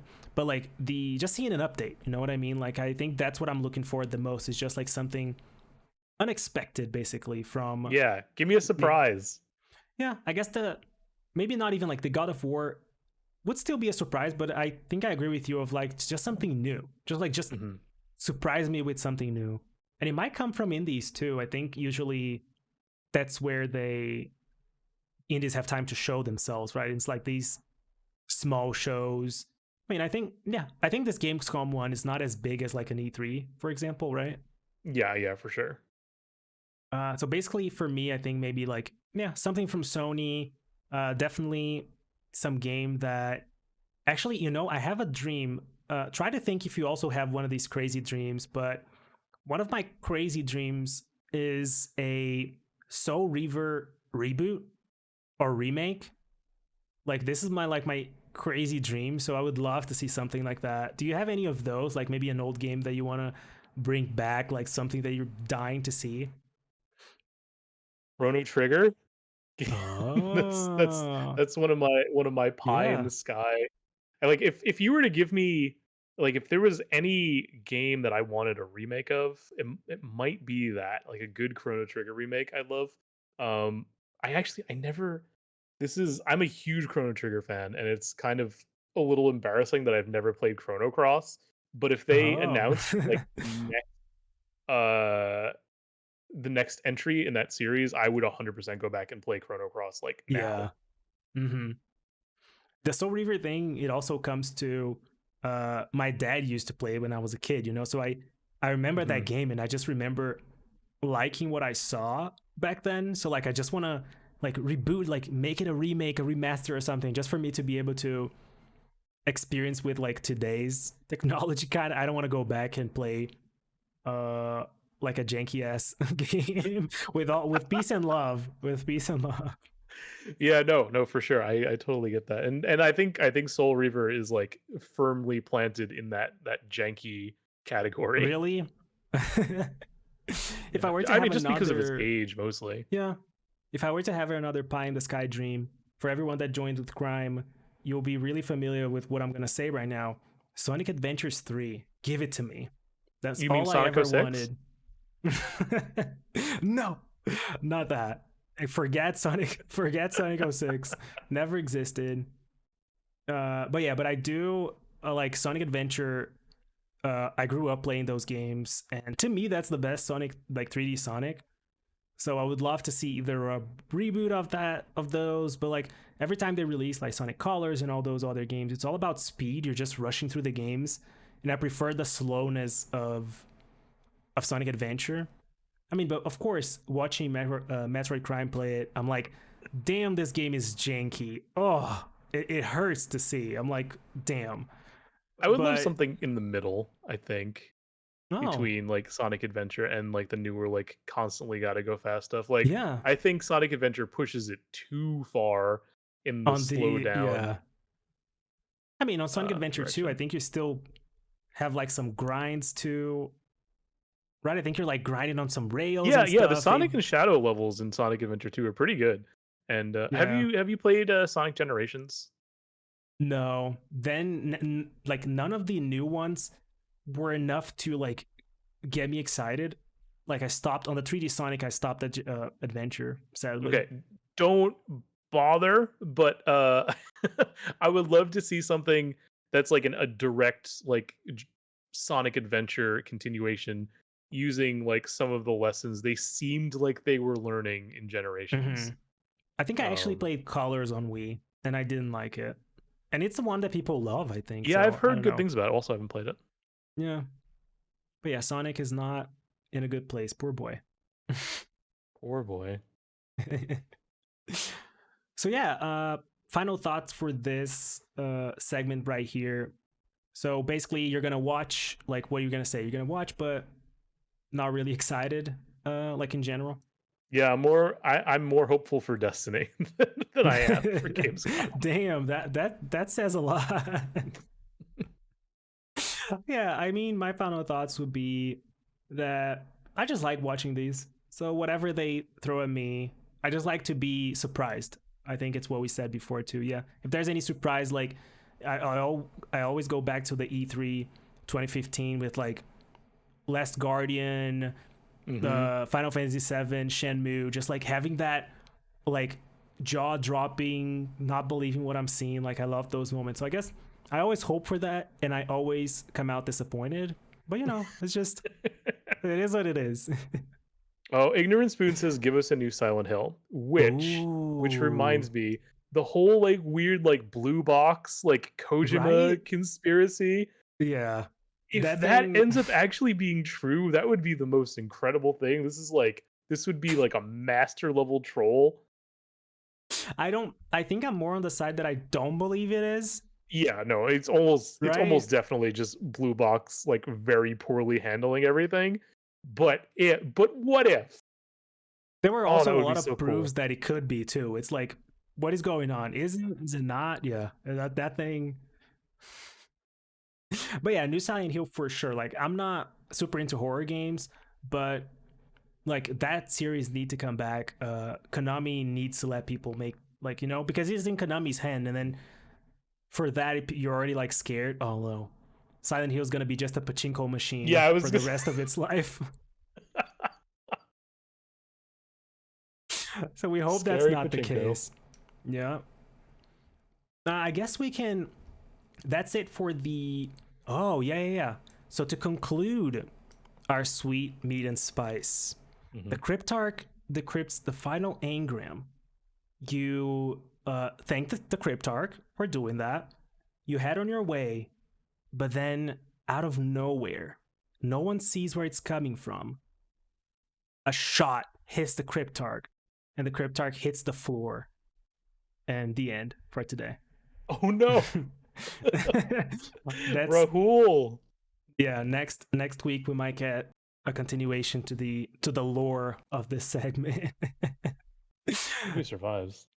So right now, we still have a little bit of time. I would like to open to chat if chat has some questions for us to answer. It looks like we have a question already. Why did Um, you shoot that person? I I That's funny. shot I shot the Cryptarch because I heard there was a rumor that if you shoot the Cryptarch, he'll drop a ball, and then if you carry the ball across the tower, it'll spawn into a bigger ball, and then you Eventually, can as big as the travel.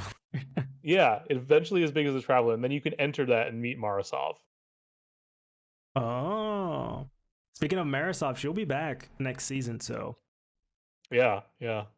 yeah, I thirst trap know Aaron Spoon rejoice. is very excited for that. Everyone else, does anyone have another questions for us to answer? Anything that I might not have covered over here? Something else that you guys want to see us talk about? I think we covered a lot. Uh, to be honest, like it was like this Yeah, show, yeah, we did. 10 out of 10. Really good. Thank you. Thank you so much. Like this was great. Yeah, thanks for having me on. This is a lot of fun. Oh, Luis has a great question right now. Favorite gaming console? Ooh. Oh, that's tough. Um, Yeah. the Nintendo DS Lite, I think, is to this day probably like my favorite Oh, piece of video gaming hardware that I've ever owned. Like just so many things like build it into like the perfect console. It has such a yeah. great library, amazing battery life, um, pretty like for the time and a really good looking screen. Hmm. DS Lite probably, yeah. For me, I thought about this recently, and to me, uh, my favorite console would be the like is the PlayStation 4. I know it Hmm. sounds a little like, oh, like it's just like last generation, but I don't know. I think it comes down to it was the console that I had, like my first console that I had on launch. I guess I had the 3DS on launch as well, but the PS4 like I had on launch, and it's just like there were so many games for the PS4. You know, like I played so much, Yeah, so many it great was a really games. solid console. Yeah, so I think it's like my favorite. I grew up playing Dreamcast. I can't, I can't say that's my favorite one. I had a Game Boy Color too, but I think the PlayStation 4 is the one that like sticks to me the most, more than the 3DS, I think. But the 3DS was definitely really, really good. I didn't have the Hmm. DS, unfortunately. Yeah. Well, I mean, you were able to access the entire back library on the Yeah, 3DS, that's so true. not really necessary by that point. But Yeah, man, what a console. I love Louise's next question. This is a challenging one. If you could be one piece of maritime, is that how you say that word? Maritime Maritime, navigation, maritime? Is it maritime? yeah, Maritime navigation instrument. What would you be? a sextant. Oh, what a great answer. I think that's what they're called. It's like this, like it kind of looks like a Yeah. cross between like a protractor and like a binocular. That's a cop out answer. It's like, I No, mean, I I guess like it's the it. same thing as answering like, what's your favorite number? Yeah. 69. That's true. The I don't know what my answer would be. I don't know. Just like I don't know, the like would you say I don't know, but navigation, I don't know, like the a sail or something. I don't know. I really don't know. Yeah, but give me the Difficult upgraded sail question. from like the Wind Waker HD version where it goes faster. Ooh, Because yeah. I don't want to sail across the I'll, Hyrule I'll even go Ocean. further. Then I'm gonna be that whole boat, the lion boat from Wind Hell Waker. yeah, That's yeah, that's a good that's boat. that's what I would be. People are saying the 6 Night is also a cop out, unfortunately. There's only one right answer. Yep. The upgraded sail. Hell yeah. Yeah, everyone. Uh, thank you so much for being here. Like, I really appreciate everyone in chat participating. I hope you guys enjoyed the show this week. I, for one, I loved it. Me too. I had a lot of fun. Yeah, thank you so much. I think we might call it here unless anyone has another question, but I think this is good. I think the show necessarily doesn't have to like be exactly 2 hours long, but if we just answer some questions and stuff, and I think we talked about everything. Yeah, thank you so much, Louise.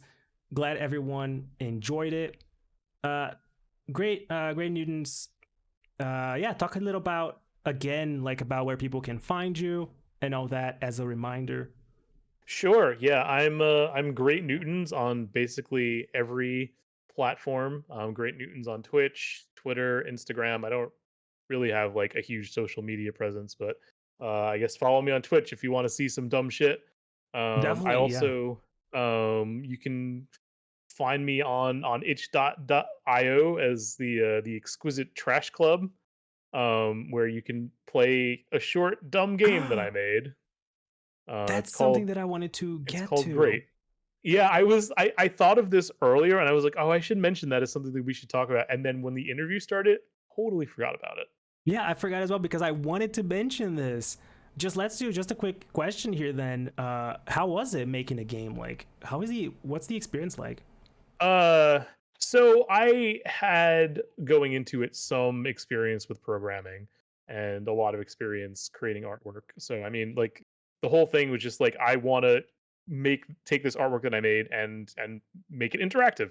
And it was kind of both more complicated and less complicated than I was expecting. It was just complicated, I guess, in different ways than I was expecting it to be. Um, but it helps that I made it during one of my off periods, and I was just able to Oh, stay up until like 6 a.m. every night working on this, where like there were no interruptions. yeah. So I basically learned how to make a game within like a month and put something out. It's like it's super Oh, short and janky yeah. and like not great or anything, but even though it's called great, which is ironic. But I made a game and it was amazing, and I think anyone can do it if like you really decide to like just buckle down and like take some time to do it. Like the tools available to do it now are free and amazingly well developed. I used Unity to do it, which you don't have to pay any money for unless Yeah. you publish a game that's like making, I think it's over $10,000 a year or Oh, I something. see. That's awesome. Like making a game, I think is definitely a cool experience that I don't know if I'll get to do one day, but I had like game ideas, like those kinds of things. But I bet it's like a really cool experience. Yeah. And there are ways to do it now where like you don't even need to write a single line of code. Like you can Hmm. like there are frameworks where you can literally just like take like predefined like bits of code that exist and they're visualized as like blocks and like you just like connect them together with like a Oh yeah. line. Hmm. It's really interesting. That's awesome. Yeah, everyone, definitely check that game out. Uh, because yeah, do you plan? Here's just an additional question. Then, do you plan on making more games? Yeah, so I made this game during like a kind of particularly long stretch of being between jobs, which is probably not going to happen again for a while. I Hmm. hope. But I Yeah. have there are two other games that I have started already that I am working on. Oh, That I'm gonna keep nice. chipping away at on my downtime. One was kind of like a little too like pie in the sky, like this is going to take forever to make. So I kind of backed off it a little Hmm. bit and made something a little simpler. But it's yeah, it's gonna be another dumb platformer that I'm That's a excited to good make. tease. Yeah, I'm excited to see those games when they become a reality.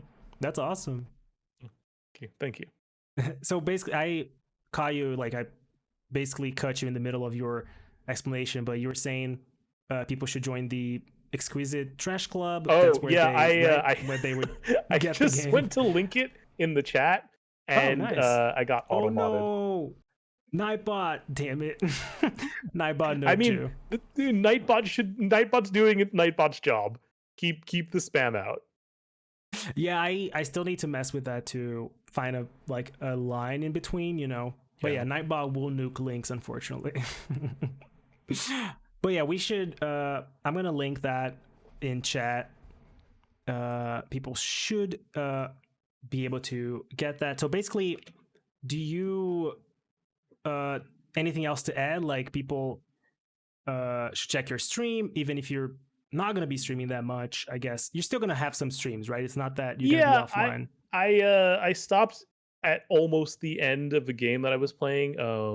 East 1+2 complete. It's an old action RPG. So I want to finish that. I'll probably I'm Nice. taking a break for a week, but I'm gonna go Yeah. back and finish that. And I've also been doing a weekly Smash Brothers night, which I'm gonna see if I can keep Oh, doing depending on my schedule. sounds fun. Um, but yeah, yeah, yeah. You can link that Come now. check it out. You can link that now. I There's changed the settings. Yeah, everyone check that out for sure. So yeah, again, thank you so much, Great Newtons, for accepting the invitation. Like this talk was amazing. Thank you so much. Can't wait to do that raid. We need to schedule that raid. And hell yeah. yeah, thank you so much for being here, for being awesome. I really appreciate it. Yeah, thanks for having me. Uh, Super appreciate it. yeah, thank you, everyone. I appreciate everyone watching as well. Thank you very much. And yeah, that's the show for this week, everyone. Thank you so much. We are gonna go for a break really quick, and I'll be back after the break. Thank you so much, everyone. Thank you so much, Great Newtons, for being here. Bye, Bye everyone. everyone.